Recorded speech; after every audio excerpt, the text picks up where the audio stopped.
When I was a child, I read the Odyssey as an adventure. There were monsters, gods, shipwrecks, strange islands, a man trying to get home. I don't remember questioning Odysseus very much. Of course, he was the hero. That was the story. I was listening to the Odyssey again the other day, and this time I found myself thinking, Odysseus is such a bullshitter.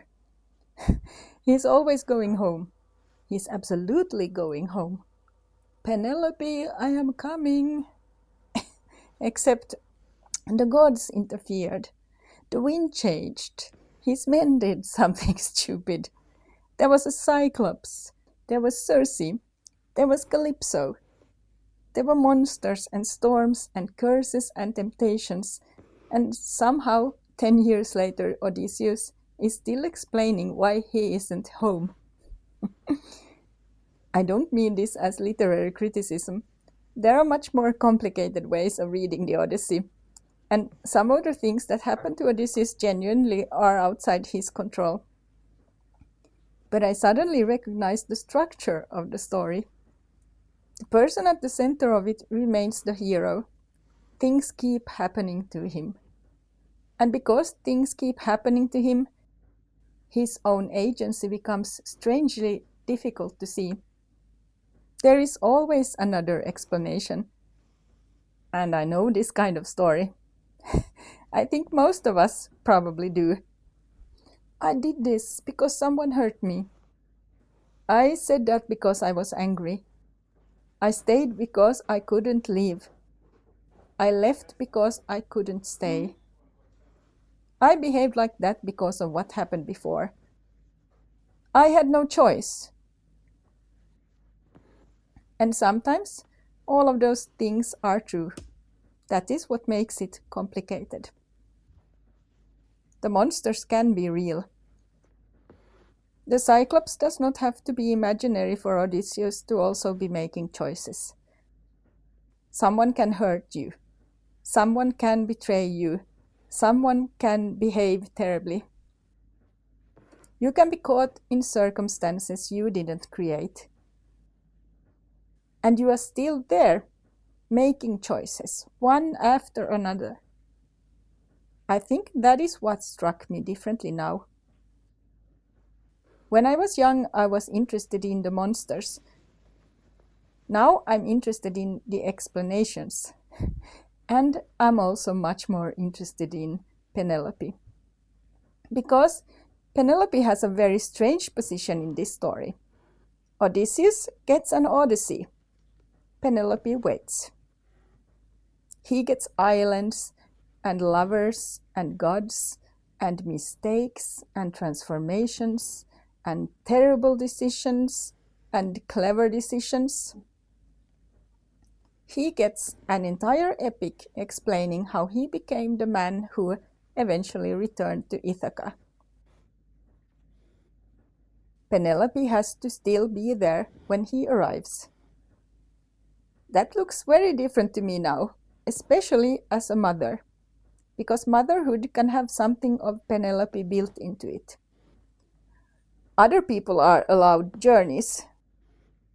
They grow up, they leave, they make mistakes, they become angry, they change their minds, they discover new versions of themselves. They find new people. They tell new stories about where they came from. Mother remains mother, somewhere in Ithaca, waiting beside the loom. And that is the part of the story I find strange now. Odysseus gets to be changed by the journey. In fact, that is almost the point. He can disappear for years and return, carrying an entire world of things that happened to him. But what does he expect to find when he comes home? Ithaca. Penelope. Home. as if those things have been waiting in exactly the place where he left them. And perhaps that is what I recognize now. Not Odysseus. Penelope, the person who is supposed to remain where she was, placed in someone else's story. And I don't think I want that role anymore.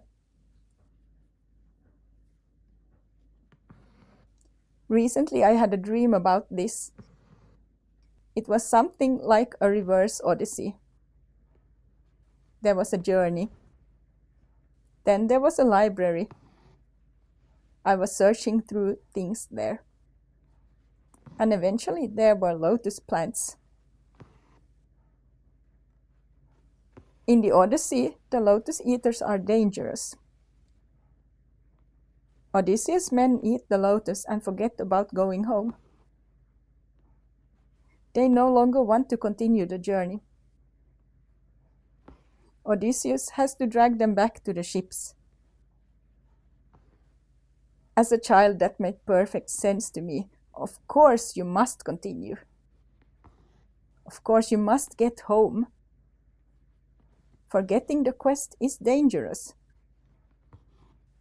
But in my dream, the lotus wasn't dangerous, it was peaceful. And the strange thing is that there was a library before it.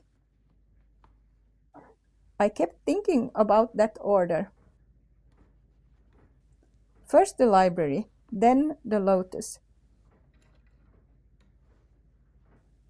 First, go look for the story. Read the records. Try to understand what happened. Find the missing pieces. Put things in order.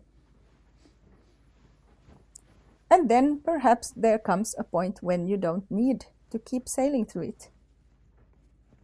You can sit down. Not because you have forgotten, but because you remember. And you no longer need the journey.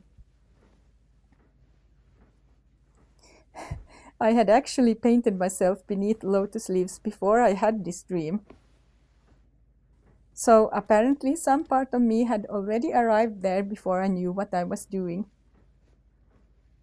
Which is often what happens with painting.